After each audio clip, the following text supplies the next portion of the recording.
Birth of a Legend. It's fucking awesome. No, I'll have to check that out. All right, let's see if we're streaming to the right stream here now. There we go. Way to use your fucking blinker at the last fucking moment, dipshit. Oh yeah, she's driving. Oh yeah, I'll keep the road rage to a minimum. No, let it out, girl. Oh well. Yeah, let it all out. I am in Las Vegas, so this shit gets real. Yeah, nice.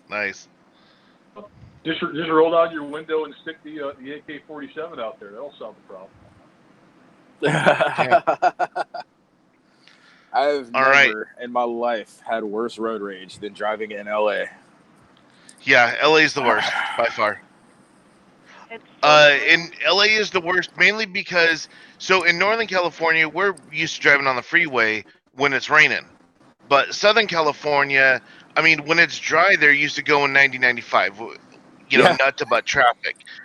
But that's it. Jesus H. Christ, as soon as one drop of rain hits the windshield, it's like fucking Chicken Little. The sky is falling, and they all slow down to 30 miles an hour.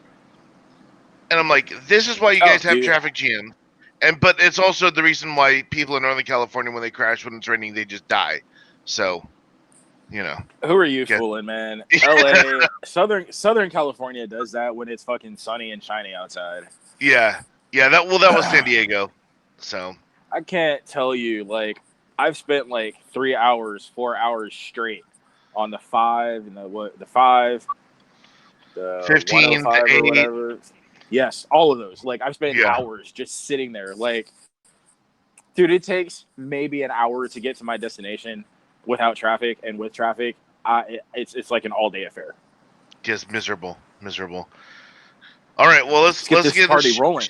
Yeah, let's get the show on the road. So, Angelo, Ellie, thanks for joining Ryan and I here. So mainly, we get together, talk shit about what matters to us as veterans. Sometimes we reminisce a little bit. Sometimes we drone about what used to be, and but pretty much just talk about what matters to veterans nowadays. So, Ali and Angelo, we're going to be starting this off with a pretty gnarly intro. And this is a discussion that I was having with my wife the other day, and I've had conversations with other people. So I'm going to set the scenario for you. So, as a man, let's say I'm having words with a female, and then all of a sudden she loses her shit and she starts slapping me and hitting me. Okay. Should I walk away? Should I restrain her? Or should I make her go night-night? So, Allie, you being a Marine and a female, I would like to hear your opinion first. I don't have a popular opinion of this at all. I was always raised that if you're going to be man enough to hit a man, the man has every right to hit you back. So, all right, so if you put hands on a man, if you're going to go, if I put hands on a man, he has every right to defend himself. Okay. Every single right. Now, obviously, if you're going to look out for yourself, I would say the wise thing to do is to try to restrain first.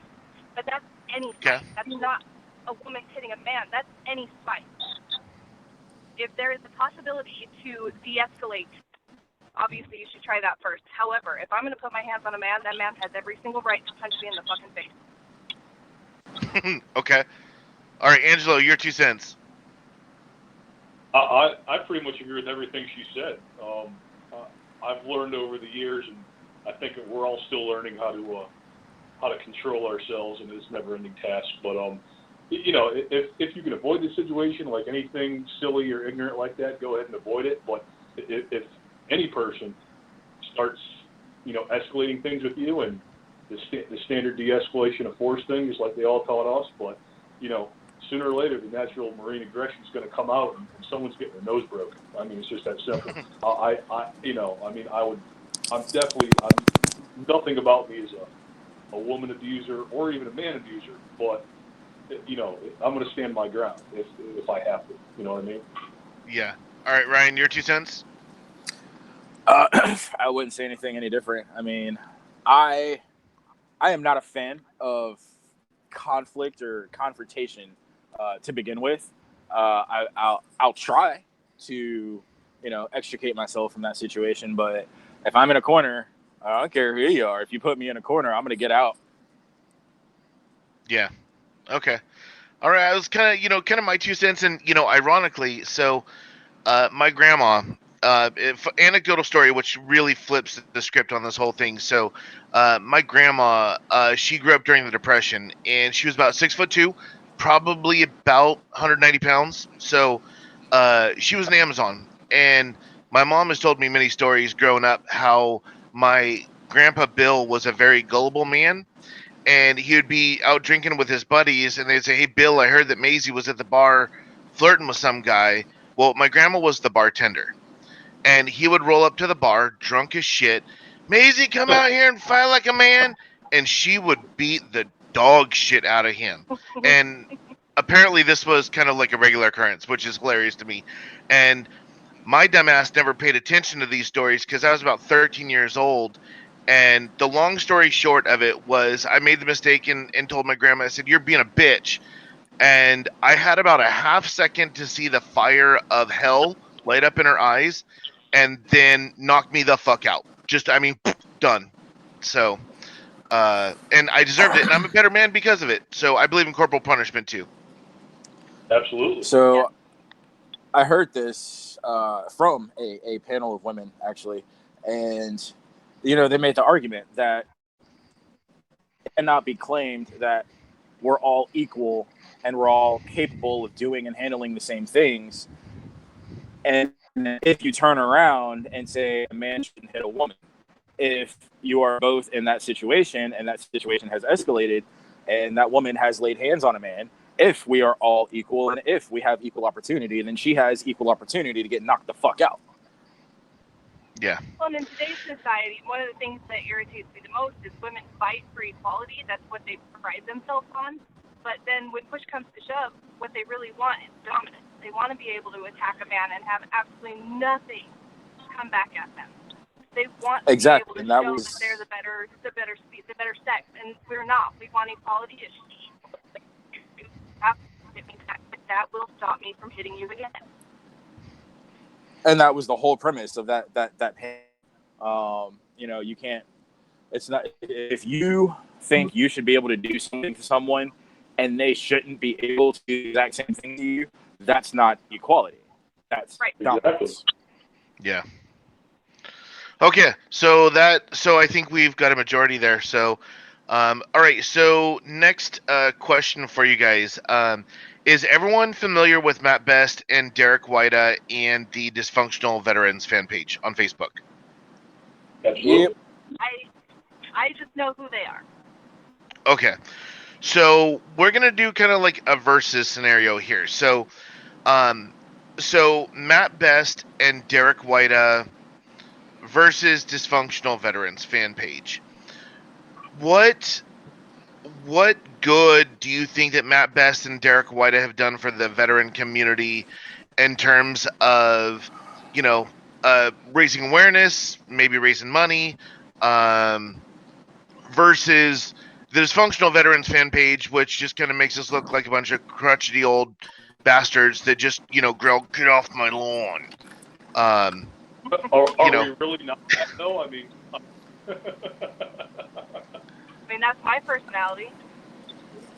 I was about to say, I do that anyway, so, So... not knowing a lot about it, it sounds more like the Dysfunctional fan page is more of a support page. Who are trying to raise awareness. But I could be wrong. Sort of. They kind of have, like quasi. And so it's like they do good things, in my opinion, they do good things, but in a bad way. And so they've got a ranch that helps disabled veterans to get back on their feet, rehabilitate, recover.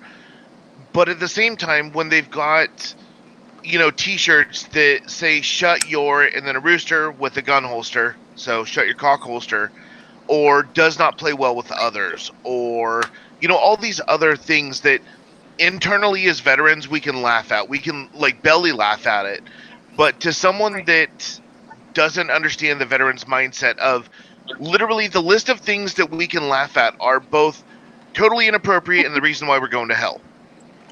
Yeah. But most non-veterans so don't understand that. Right. So they're exclusively marketing to veterans, and so they're really not getting the potential support that they could be getting. It's kind of a double-edged sword. They are exclusively marketing to veterans.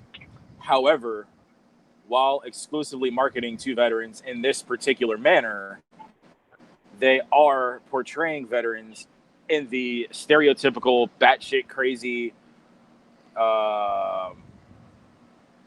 limelight that veterans try so hard to get away from. So when DV first started, it was like a Facebook page or a Facebook group or whatever. It was fucking hilarious. And, a bunch of crotchety motherfuckers just get in there and just talk shit and make jokes. And, they would make light of the tough situations that they were dealing with. And, what's the resulting thought from any and every group that has ever started anywhere? Take something that a bunch of people think is funny and put it on a fucking t-shirt. So that happened. Right. And, it blew up into this thing. And for like about a year and a half, it was cool. It was hilarious. Though it was kind of like a public inside joke. We could all wear it in public and we would laugh. Nobody else knew what the fuck was going on. And we would just laugh about it. But then, as happens with every organization, every group or whatever, it expanded outside of its original intended purpose. Has DV become the tap out of the veteran community? Yes, it has. DV is like the tap out, no fear, monster drinking Kyle that drives a 12-inch lifted truck that doesn't go on the fucking in the mud at all and just rolls through the mall parking lot. Like that's and he's bumping Florida Georgia line. Exactly. So like when DV first started, it was that rusty, damn near falling apart fucking Chevy pickup that had an awesome fucking engine and would tear some mud up. And then when it became popular and everybody wanted to do it, it went from Merle Haggard and Hank Williams to fucking Luke Bryan. Yeah. Now you're speaking my language. So, like, that's what it became. And so now we've got all these. It developed its own. It became its own beast. It's uncontrollable, damn near. It developed a cult of personality, and the sad thing is that a lot of the people that identify with it now aren't even the people that legitimately deal with the tough issues that the people that started it and the people that first identified with it dealt with. Now it's just become this. Military. It's just like this banner of don't give me attention, but give me attention. It's that's what it's become. And we got like when we were just like when we were in the service. I mean, y'all remember every platoon or every group, squadron, whatever it was y'all were in. There's the jokester. There's the guy who can never not be the center of attention. There's the guy who's always late in every formation.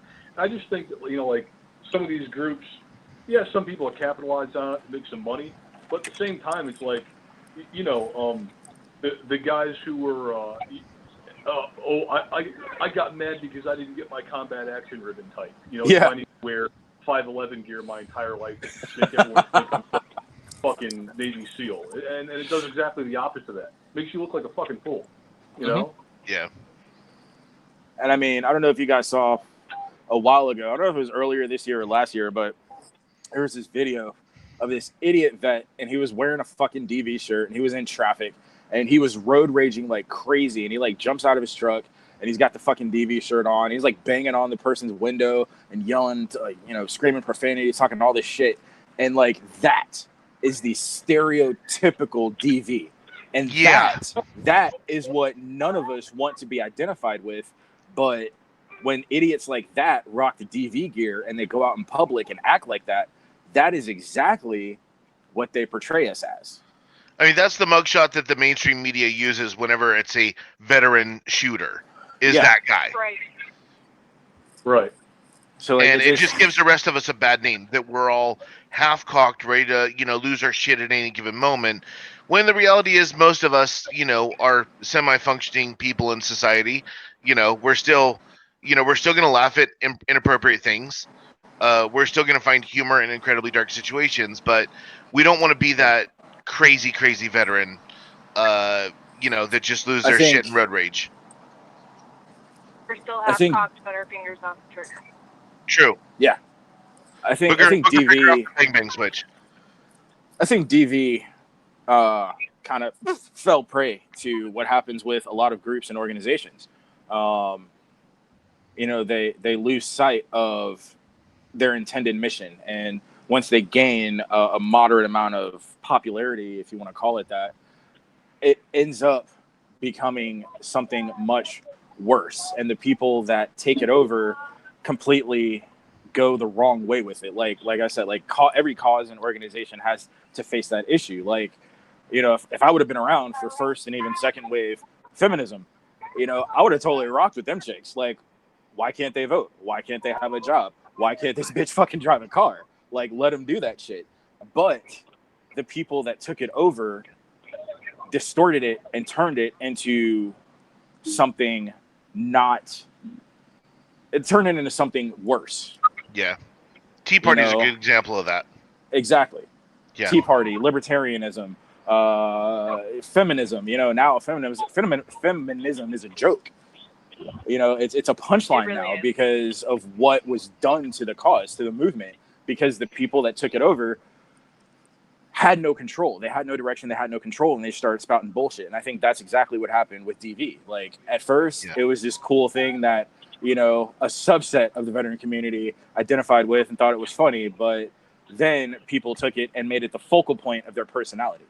And that's the exact opposite of what we as veterans want to do.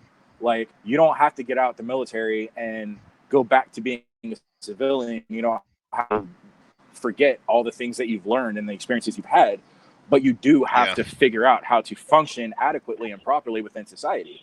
So when we have something like DV just go off the rails, that is counterproductive to what we are trying to do as a veteran community. Yeah.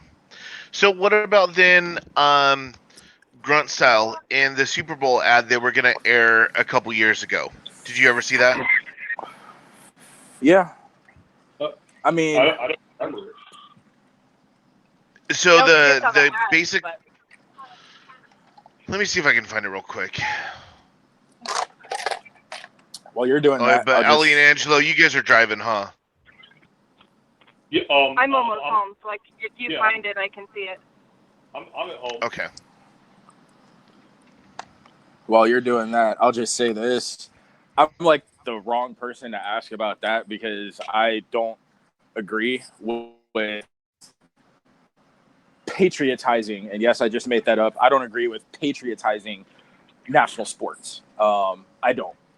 Like, the DOD has a fucking deal with the NFL to fucking pretend like everybody that watches the game is patriotic and shit, and I don't agree with that. Like, I think it's bullshit. Fucking go to NASCAR, dude. They don't have to pay people to fucking, say the anthem or, pray or whatever. Like, you want to find some patriotic motherfuckers, go to NASCAR. You're not going to find that shit in football. You shouldn't pay people to pretend that they are. Yeah. However, I think everybody should be able, if they can put up the amount of money, I think they should be able to have their ad played during the fucking Super Bowl. And Grunt Styles was intentionally rejected for socio-political reasons, and I think that is bullshit because we've aired a lot of weird and dumb and controversial shit during the Super Bowl. I don't think that rejecting Grunt Styles ad was appropriate.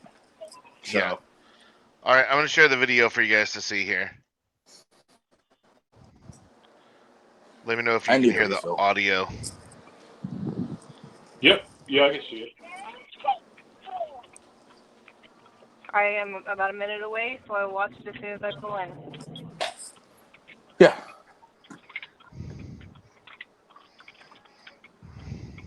They did a really good job with this. Yeah, video. they did. Yeah.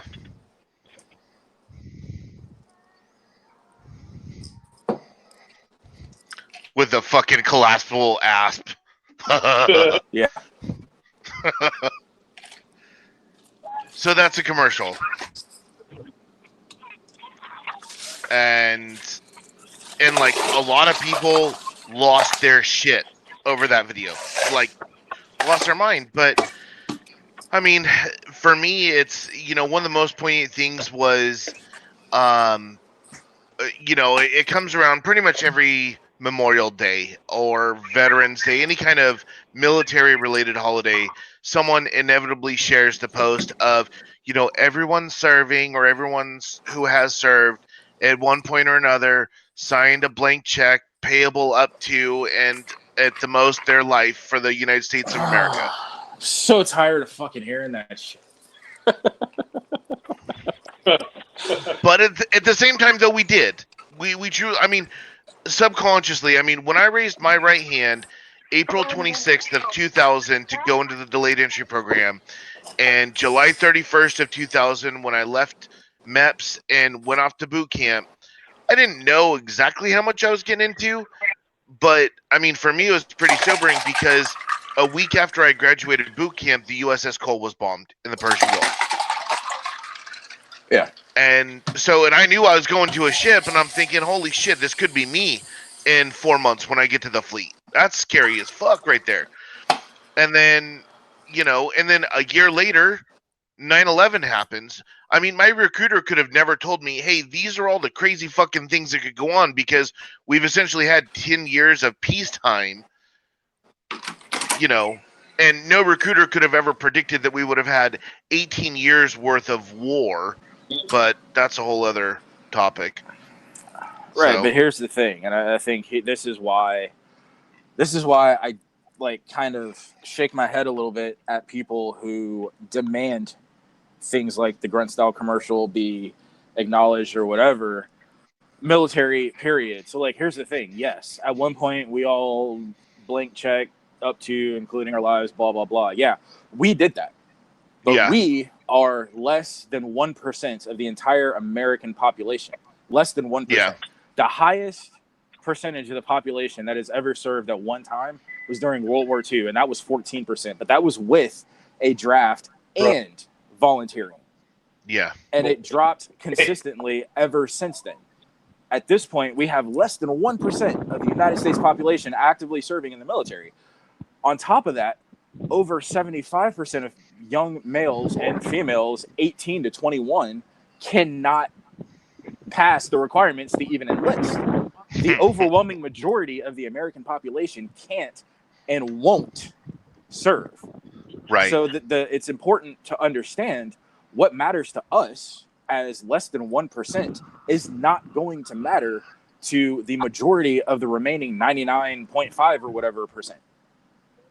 And I think we have a problem with beating our heads against the wall and demanding that all these people who are not directly affected by our lives and our experiences, that they care and that they acknowledge and that they accept and that they receive and that they recognize all this stuff. Like, it's not going to happen. Yeah. Like, a lot of conservatives get mad because the LGBT community, which is like less than 2% of the population, or roughly 2% of the population, demands acknowledgement and recognition, and they use that argument. You are a very small minority of the population. We should not all be beholden to you as a minority. But yet, when we turn around and we get on this pedestal of military hero worship, which I strongly disagree with, right? We demand that 99 point something of the population recognize and accept and receive less than 1% of the population and the things that we like and deal with and want to see. That's not going to happen. It is not fair for us to demand the entire rest of the country cater to us like that. It's not cool, and it's just not going to happen. Well, and that's like on Veterans Day. man, I don't get out. I make it I make a conscious decision to go do my shopping either the day before or at the butt crack of dawn the day of, and get my happy ass back home, because like it's cool that companies do their, free, Outback does their free onion bloom and all that other shit for veterans. Hey, that's cool, great free marketing. But like, I don't want to go get that shit. I really don't. It's, if I guess like for me, I don't know about you guys, but like I get uncomfortable half the time when people thank me for my service. I'm still uncomfortable. I truly the only way I know how to respond when people say thank you for your service, I say, hey, well, I got out of the military what I needed, and it got out of me what it needed. It turned me from a spoiled little brat into a semi decent young man. But beyond that, it's I don't know. That's like a whole lot to say. I know. I just say thank you. I just say thank you for your support. That's it. That's a whole lot to say. It's so fucking awkward though. Like Ali and Angelo, like what do you guys do when someone thanks you for your service? I say no problem. I mean, I just they're just trying to be nice to do something they can do to I guess show that they were incapable of doing it themselves. I mean, I don't necessarily think anything worse or no. I don't know. I just over the years, I don't have the energy to argue with people. It's not worth my fucking time. I'd rather be at my home by myself. You know what I'm saying? Yeah. So, and the last thing I want to see is some dude with stolen valor. Then I'm apt to like make a scene. Well, then don't ever go to fucking Virginia Beach. Everybody's a fucking Navy SEAL in Virginia Beach, man.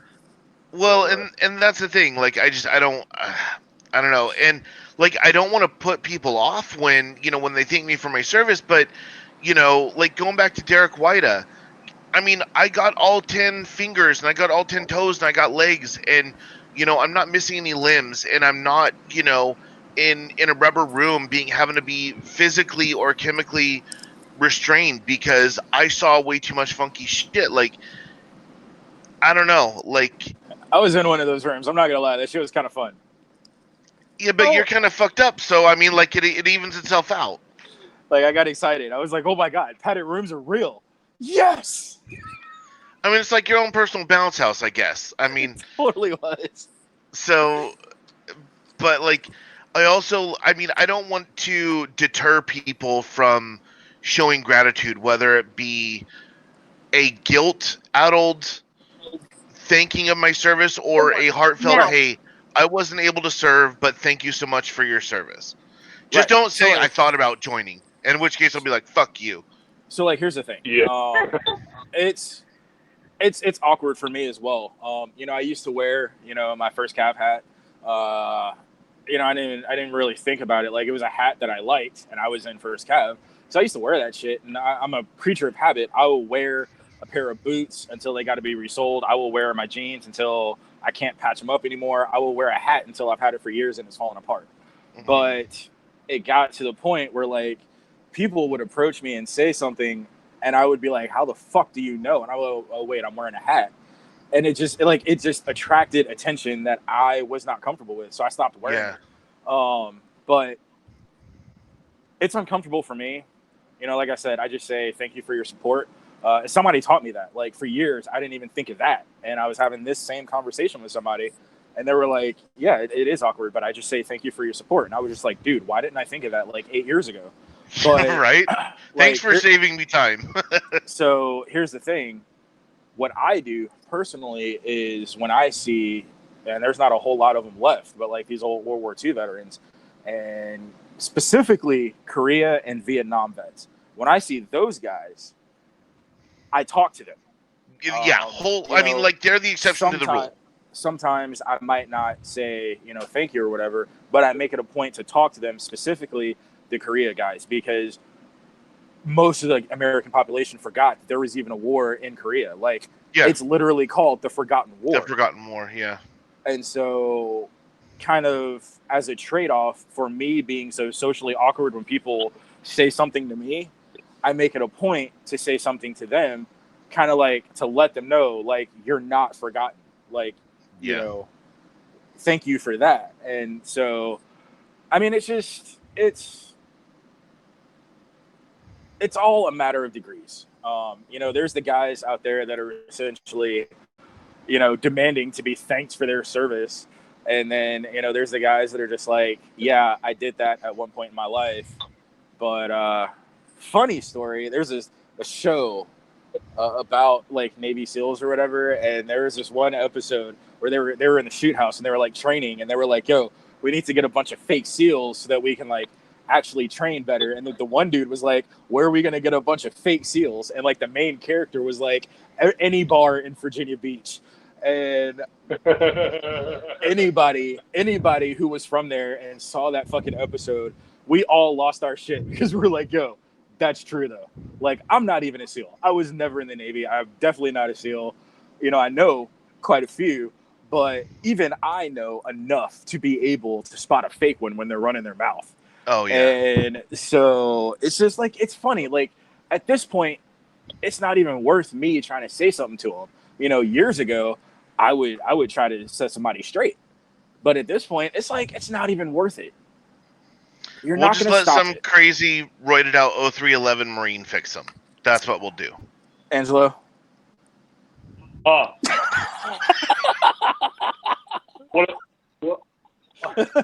All I heard was 0311 Marine. Me 0311 Hulk smash you. Yeah, exactly. See, I'm holding true to the Marine mentality. All right. Okay. Go ahead. Oh, go ahead, Ryan. I was just gonna say, going back to the initial point of topic, like guys like, and we were talking about this before, but like guys like Matt Best and Derek Wada,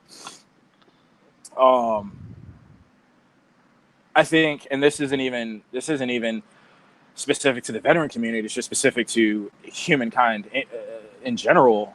Whenever we see people who were in the same situation that we were in, and they have gotten themselves out of that situation and done better for themselves, we automatically tend to immediately, well, maybe not immediately, but we criticize. Like at first we're like, oh, that's awesome, that's cool, these people are great. But when we don't have that same success or that same fame or that same exposure, we tend to start criticizing. We see it from one end and one end only. Like I told you earlier, I started following Derek Wada from the fitness community. I didn't even know when I first came across him that he was a vet.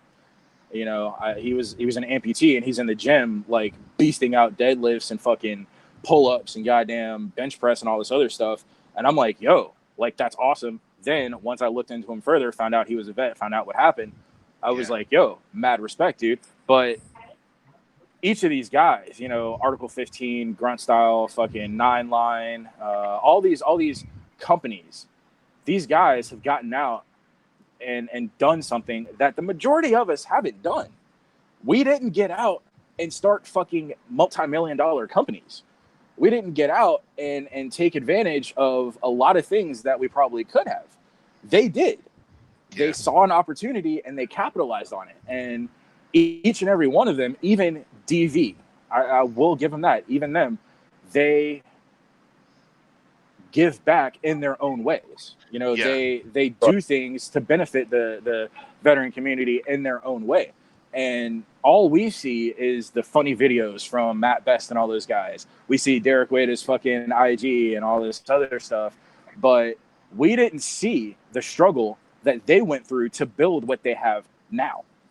Yeah. We didn't see the nights that they spent drunk and depressed. We didn't see the doubts in Derek Wada's mind as him and his girl approached having fucking twins. We don't see the nights where Derek Wada doesn't get any fucking sleep because he has twins. Like we don't see, we didn't see Matt Best struggle to come up with the capital to start a fucking company.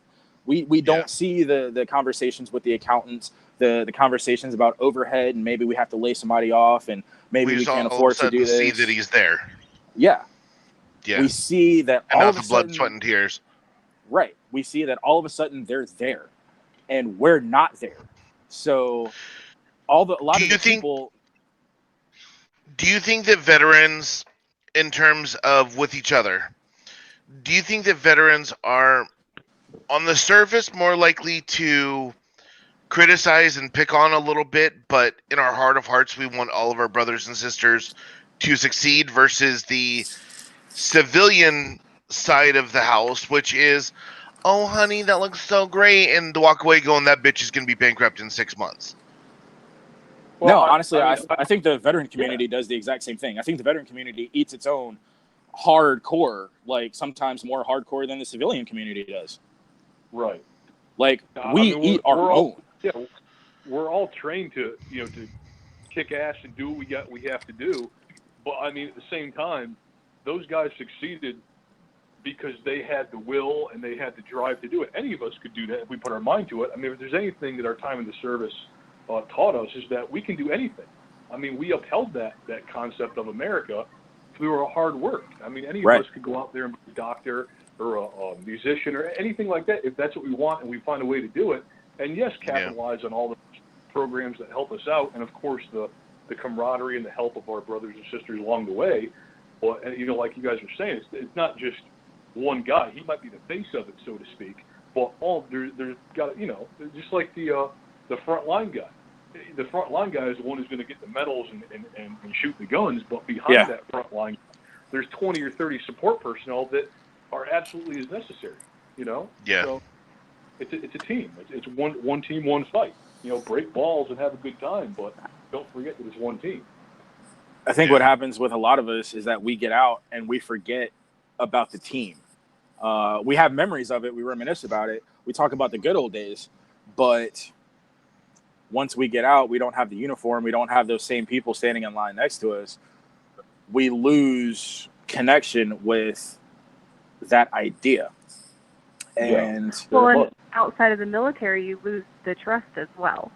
You do. You definitely do. And trust is earned. going back to like Grunt Style and Matt Best and Derek Wada, what they did was they started out with a core group of people. It wasn't just like Andrew said, it wasn't just one guy. Like, it was a core group of people that all knew each other and all trusted each other, and they all struggled together until they didn't have to struggle anymore. Yeah. And what happens with a lot of vets is we get out and we tend to isolate ourselves. We lose that trust. We don't try to find new avenues to get it. And we end up, to an extent, it's like half and half. Like, half of it is we become isolated in the civilian world, and the other half is because we become isolated, we self-isolate. And it's incredibly hard to break out of that. Do you think, because I think I believe that almost every veteran has experienced this, probably for the first 6 to 12 months when they get out of the military. Is it something to where they forget what the team mentality is, or is it because the civilian world is so much, what about me? What do I get? What do I deserve? What am I entitled? Versus, how can we accomplish this as a team? Is their team mentality beaten out of them by the civilian world because everyone in the civilian world is so concerned about their own personal bottom line? Absolutely. Okay, so I think you're right on we have it beaten out of us by society. I just don't think you're right about how we get there. When we get out of active duty, we don't stay in the same hometown as our team. We don't stay in the same hometown as our group and our support system. We go to different places. I've got buddies I served with clear on the East Coast. I never see them. And then the civilians, they're just not the same. They don't understand. They're not as accepting. You have a panic attack and they just think that you're being emotional and dramatic, especially as a woman. Yeah. And some of them honestly build, like me, for instance, they build me up to be a bigger badass than I am. And it's frustrating. And then I just don't want to hang out with them. So I do self-isolate. But not because the team is still gone. If I find a team, I'm going to dedicate my entire life to them. But I'm picking on who my team is. Yeah. I think you hit the nail on the head, Allie, because, I experienced that. And the closest thing, I've been out since 2004. So for 15 years, I've been out. The closest thing that I have felt to being in the military was being a member of the Elks Lodge. I think that also had to do with the fact that a lot of the members were veterans anyways. But I can't spend every waking hour at the Elks Lodge getting sloshed off of cheap, $1.50, mixed drinks. I can. I tried, well, and got into a lot more fights. So, like, here's the thing. Like, everybody thus far has presented a particular facet of the issue, a different aspect. It's not one over another. It's not one more important than the other. What happens when we get out is a whole lot of things happening at once. Yeah. And the thing is, our entire time in the military, we're drilled, adapt and overcome. And when we get out, we are so focused on finding something that is like the military that we forget, hey, you're not in the military anymore. Yeah. So we forget to adapt. In the military, we excel at adapting to the situation, mission dictates, situational awareness, all these catchphrases and everything else. And when we get out, initially, a lot of us forget to do that because we're so focused on finding something that was just like what we just left.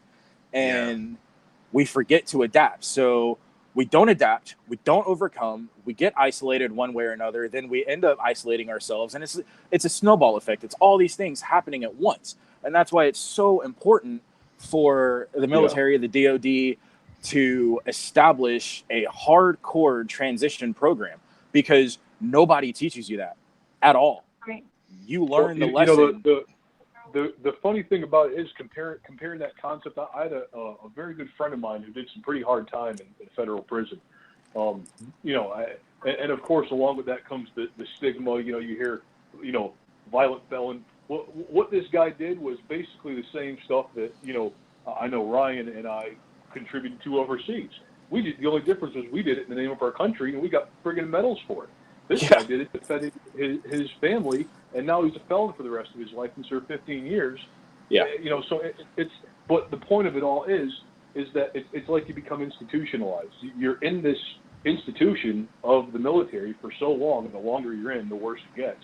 Yeah. And then when you get out, you're told, okay, you have all these pathways, to take advantage of, and you're back to the normal world. You can do whatever you want, but just like that recently paroled felon, you're like, any of you guys ever seen The Shawshank Redemption? Remember when the old guy there gets released and he's like 70 years old and you don't know what to do. What to do? The world's changed so much. I'm nervous. I'm anxious. I have no idea what to do, and you forget how useful you are and how much you have to offer, regardless of your past. That I think that's why a lot of us are saying, what, fuck it, I'd be better off dead. And the VA don't help. That's for damn sure. So, I have a whole different viewpoint, but what actually ended up helping me out a ton. So I went from active duty into the reserves. So I didn't straight shot it into the civilian sector.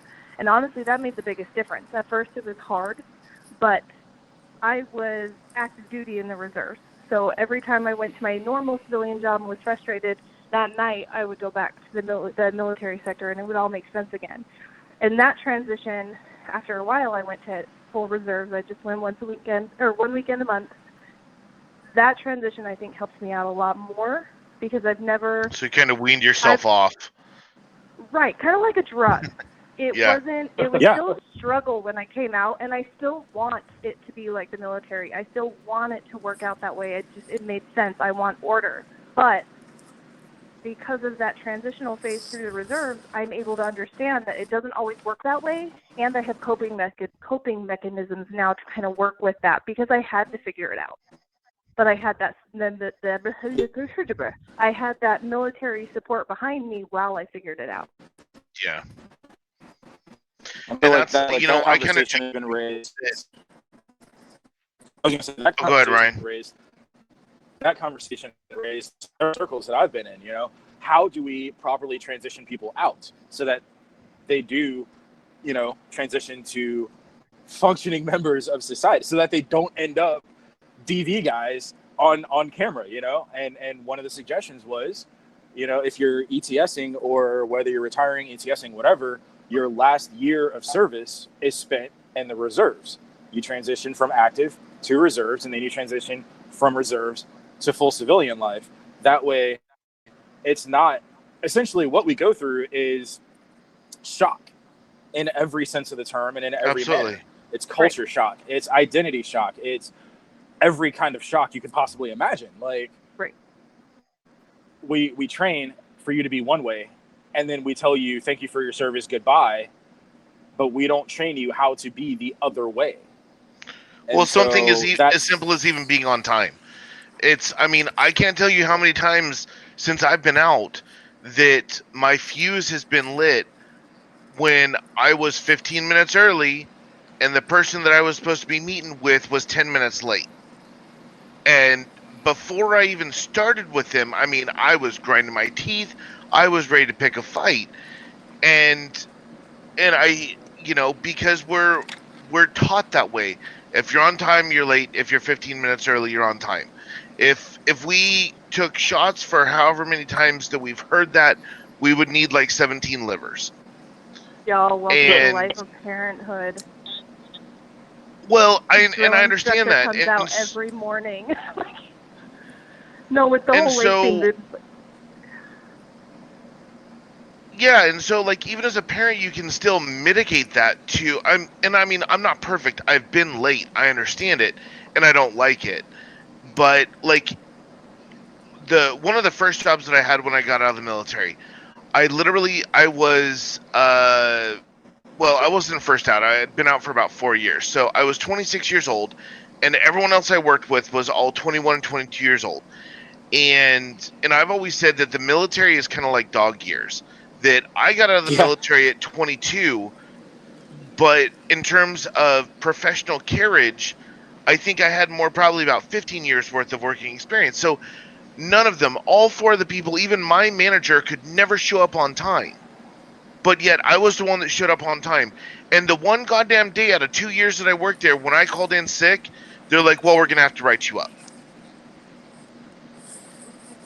Yeah, but here's the thing. Yeah, write you up or fire you. Mm-hmm. But everyone else can be late on a daily basis. That's fine. Here's the thing, though. Right.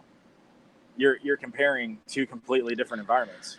I know. You had that training. You lived in that environment. They did not have that training or that environment. So what's normal for you is abnormal for them. What's normal for them is completely abnormal for you. But that's hard to get used to. Like there's that black and white divide, that chasm of such vast differences. And no matter how many times I tried to explain to them, hey, you know, in the working world, being on time to your job normally makes sure that you keep your job. Being habitually late normally means that they're going to free up your future for unemployment.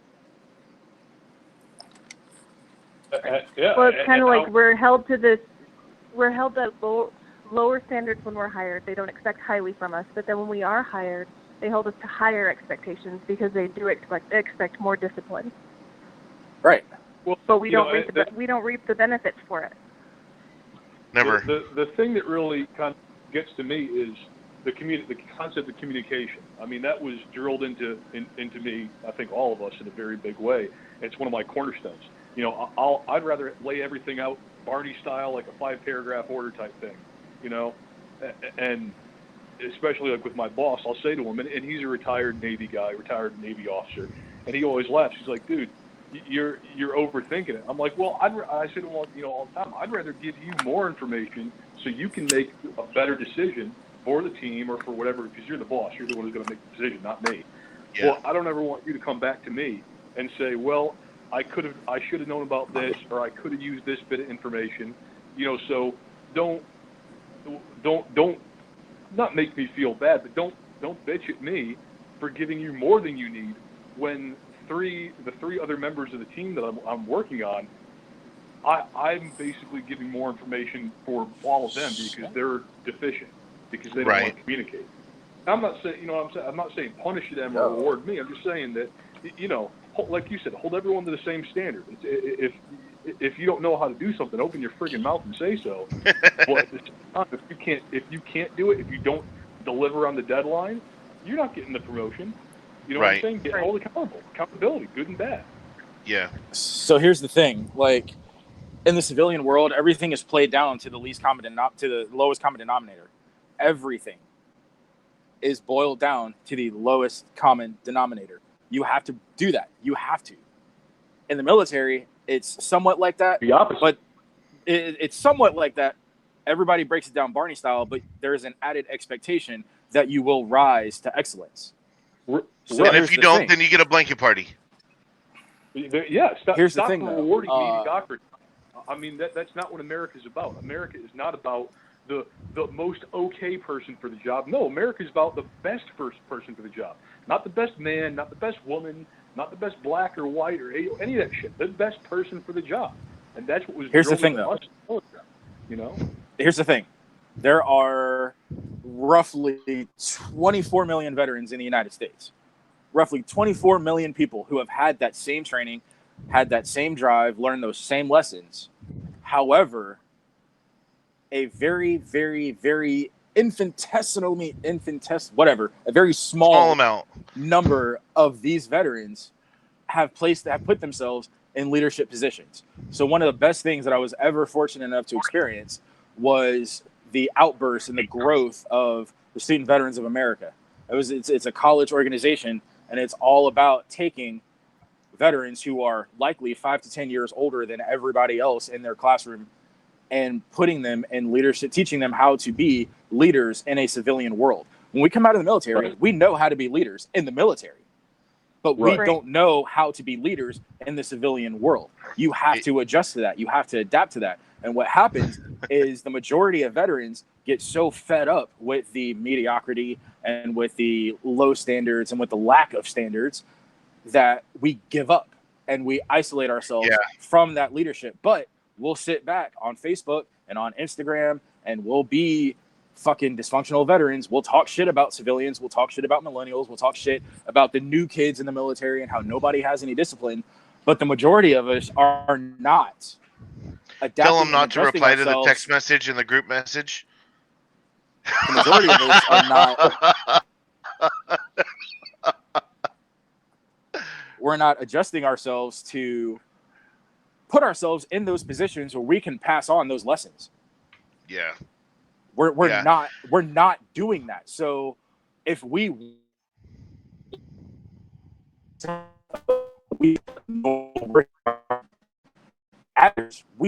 to be the ones to bring that about. Yeah. At 17 and well, not 17, but at 18 and 19 and 20 and 21, the majority of us were already leaders. I had it out years ago when I worked in clothing retail. She was 22 years old. Her previous claim to fame was being a manager at a fast food restaurant, and she fast-tracked through the company that we both worked at, and they gave her a fucking store. And she had a lot to learn. She wasn't a bad leader, but she had a lot to learn about leadership. Here I was, a good 8 years older than her. Not 8 years, but like 5 to 7 years older than her.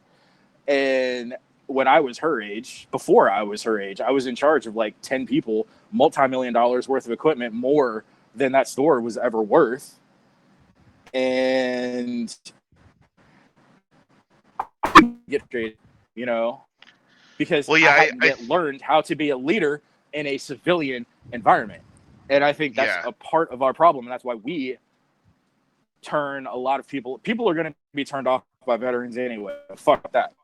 But turning other people off to us because we are unwilling to adapt to the environment that we are in. We are so hell-bent on making them act like they're in the military. We are so hell-bent on making the environment seem like a military environment because it makes sense to us that we forget to adapt our delivery and our message so that it makes sense to them. They will never do what we want them to do if we don't make it make sense to them. Yeah. It's tough though when you don't, when you're speaking. I like to, I tell my girl this all the time. Like, you're not on the same frequency as me. You're on the same band. You're on UHF, but you're not on the same frequency. So we're speaking English, but you don't understand the words that are coming out of my mouth, and I can't dumb it down anymore. I can't fucking tell you that you need to take this and bring it over there. It's a pretty simple concept. And I deal with this quite a bit at my job, you know, dealing with people, especially civilians, people who've never been in the military. And what the added thing to it is when you're dealing with a person who's old enough to be your parent and you're still telling them, yes, motherfucker, in fact, you do have to show up to work on time. It's not negotiable. Oh, yeah. You're the one who came to us for the job. I didn't take you out. You know, this isn't the CIA where you got recruited out of like a 1 in a million, you know, pool of candidates. You know, you came to us for the job. So if you're going to be late, either call and then use some leave, but don't get bitchy with me when I ask why the fuck were you late 3 days in a row. You know what I'm saying? I mean, the concept of communication, the concept of accountability, of just doing what's right. And that goes back to how can we expect to pass along these concepts when they don't even mean jack shit to the majority of the people that are out there. Yeah. You know, when society rewards people, like you were saying, society rewards mediocrity. It's okay for them to be late 3 or 4 times, but one time when I'm late and I've got a valid reason on top of it, oh, I'm the bad guy? Fine, fuck you. Yeah. Why the hell am I here? You know? Okay, well, and that's where apathy comes in. But that's the thing is, I think Ryan, I think we talked about it last week, that as veterans, sometimes when it comes to something that we disagree with, that we can't see the forest for the trees, and so we'll get angry about the situation. So let's say we're in a leadership position, and we tell the person, hey, if you do this, then this will happen. They do it the next day, and then this happens, and they say, well, that's not fair. Well, I warned you ahead of time what would happen if you did this again. Okay, so now we go from a verbal warning now to a written documented. So if you do this again, this will happen. And now I'm in California. So Jesus Christ, like California and their labor laws, I mean, could turn me into a raging alcoholic in no time flat. So then the next day comes around and they do the same goddamn thing again. And so you write them up for it. And then you write them up 3 times, and then you let them go, and you go up to them and you say, here's your final paycheck. We no longer need your services. Thank you. I'm going to give you a few minutes to clear out your desk. And then they go to the labor board, and they say, well, they were fair. They discriminated against me. Like, at what point do you just become completely apathetic to the whole goddamn thing and just go, you know what? Fuck it. I'm not going to worry about it anymore. Just show up whenever you're going to show up, and I'll handle the rest. It's less stress for me that way. Well, you see, but and that's what so many people end up choosing. Like in my last position, that's all I saw around me. I work for the city here where I live, and that's all that's it. And my boss told me within a week of me getting there, he's like, I'm telling you right now, you're, you know, a go-getter type attitude. It's going to drive you nuts. You're going to give yourself a heart attack because nobody else here gives a shit. Everybody else here has been here for 25 years, and they're just here for a paycheck, and all they're going to do is show up and do the bare minimum. And I'm like, why is that acceptable? Like, for fuck's sake, these people are being paid by my tax money. Why the hell is that acceptable? I will never accept that. I don't care where it puts me. I don't care if it puts me in a corner organizing bags of chips. Those bags of chips are going to be covered and aligned. They're going to be accounted for. They're going to be labeled properly, and there's not going to be any excuses. You know? Why would a company of any stature, of any size, any group of people not want people that are like that? Why do we reward mediocrity? Why is it that, you know, to me, there's a difference between adapting to your surroundings and accepting mediocrity. And in our society these days, mediocrity is becoming the norm. And I will never be okay with that. I don't care if that sets me apart in an island for the rest of my existence. I will never be okay with mediocrity. You know? Yeah. It's tough. It is. But I like I tell people all the time, is that everyone talks good talk, but the proof is in the pudding. If you come to work every day, whatever your job is, and just do it hardcore. You know, do it great. Do it the right way. You know, you shouldn't have to be told just because you're not the janitor doesn't mean you can't take out the trash. Just because you're the fucking sergeant doesn't mean you can't take out the trash. You're not above doing that, you know? But when you got 7 motherfuckers who are the janitor, who are the privates, walking by that trash can, and no one says a goddamn thing to them, then that becomes the norm, and then no one takes the trash out. And that's exactly what's happening in this country, you know? So, like, the thing is, though, that's not a recent thing. Like, that's been a never-ending thing. Literally every generation says the exact same thing. I mean, it's something that everybody sees, and it happens continuously. It doesn't go away. It doesn't go anywhere. Like, the thing is, the military is a microcosm of our overall world. So, like, to put it into perspective, right now I've got about 24 people. At the end of the project, we'll have like 60, but right now I've got about 24 people. Out of those 24 people, probably like 4 are my heavy hitters. These are the guys and girls that will go. They will give me their schedule on time. They will have their documentation in on time. They will do everything I ask them to do. They will check with me if they don't understand something. They will do everything I ask them to do, plus some. You know, these are my reliable people. 4 out of about 24. The rest of the 24 are essentially they're there to make numbers. They're there to fill up space. They're a heartbeat. So the thing is, it's not that we're accepting mediocrity. We're understanding that all 24 are not going to be the excellent ones. You have to be able to identify the ones that are going to excel, and you develop them along the way, and you use them to motivate and train and teach the rest of them. Not all of them are going to be the exceptional ones. They're just not. But you can use the ones that are to help the other ones along the way. Like, everybody can't be a general. Everybody can't be an NCO. Somebody's got to be the fucking private. Somebody's got to be the janitor. Somebody's got to flip the burger. Somebody's got to clean toilets. Somebody's got to pick up trash. Somebody's got to be a brain surgeon. Like, there has to be somebody in every position. So it's not that we're necessarily accepting mediocrity. It's a matter of, and it's a key proponent of leadership, it's a matter of understanding who is going to fit in what role. Now, I will play with accordance with his abilities. Exactly. Like, I will. I'm going to pause you right there, Ryan, because I think we could deep dive into that about some leadership from the military. Because I think all 4 of us can completely agree that, at least for me, so I had examples of great leadership, and I had examples of leadership that, if I had been in Vietnam, would have caught friendly fire with no tears shed. And everyone in between. So I know we're supposed to go till about 6:30 California time, so we're a little bit late. But you know, Ali and Angelo, if you guys want to come back, I would love to have you guys come back. And you know, any friend of Ryan is a friend of mine, and we're all brothers and sisters in arms here. So if you guys want to come back next week, please, by all means, you got the number. If you want to video in, or if you want to phone in, you're more than welcome to. And so a couple topics that we didn't get to talk about tonight that I would definitely like to talk about next week. Kneeling in the NFL and free healthcare for all veterans.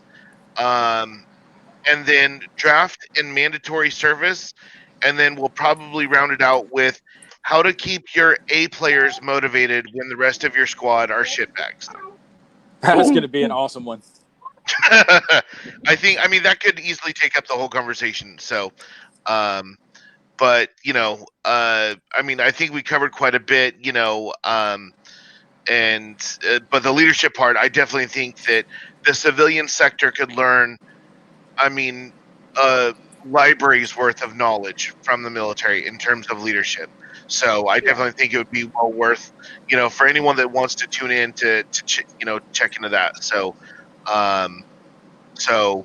if that's cool with you guys, we'll kind of table that, and then we'll kind of, or you know what, let's make our leadership the start of next week's chat, and then we can, if we decide to spend a whole hour on that, we can do that. Okay. Good.